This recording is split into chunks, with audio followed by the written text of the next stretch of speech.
ಒಂದಕ್ಕೆ 2 ಚಿನ್ನದ ನಾಣ್ಯ ನೀಡುತ್ತಿದ್ದ ಮಾಯಾ ಮಡಿಕೆ ಇವನ ದುರಾಸೆಗೆ ಒಡೆದು ಹೋಯಿತು.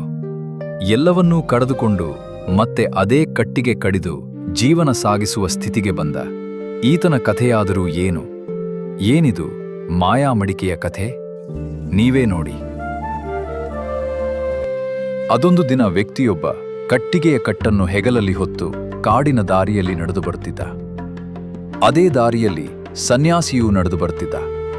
ಈತನ ದೀನಸ್ಥಿತಿಯನ್ನು ಕಂಡ ಸನ್ಯಾಸಿಗೆ ಆತನ ಮೇಲೆ ಮರುಕ ಹುಟ್ಟಿತು.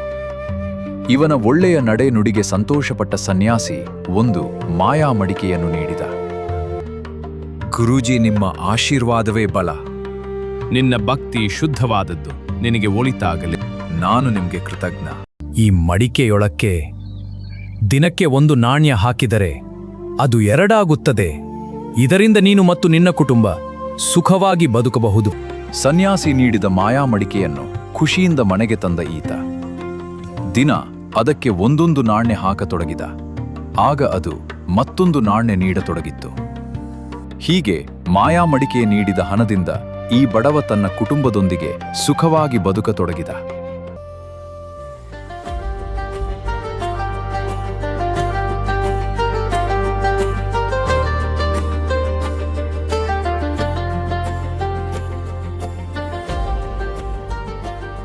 ಆದರೆ ಅದೊಂದು ದಿನ ರಾತ್ರಿ ವಿಚಿತ್ರ ಕನಸೊಂದನ್ನು ಕಂಡ.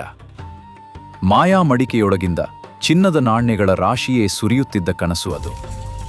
ತನ್ನ ಬಳಿಯಿರುವ ಎಲ್ಲ ಹಣವನ್ನು ಒಂದೇ ಬಾರಿ ಮಡಿಕೆಗೆ ಹಾಕಿದರೆ ನಾನೇ ಶ್ರೀಮಂತನಾಗಿ ಬಿಡುತ್ತೇನೆ.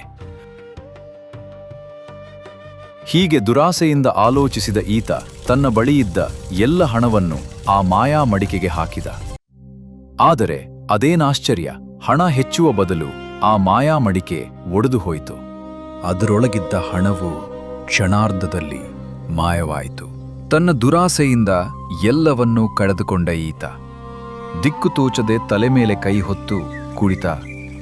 ಆಸೆ ಅತಿಯಾದರೆ ಕೈಯಲ್ಲಿರುವುದು ಕಳೆದು ಹೋಗ್ತದೆ.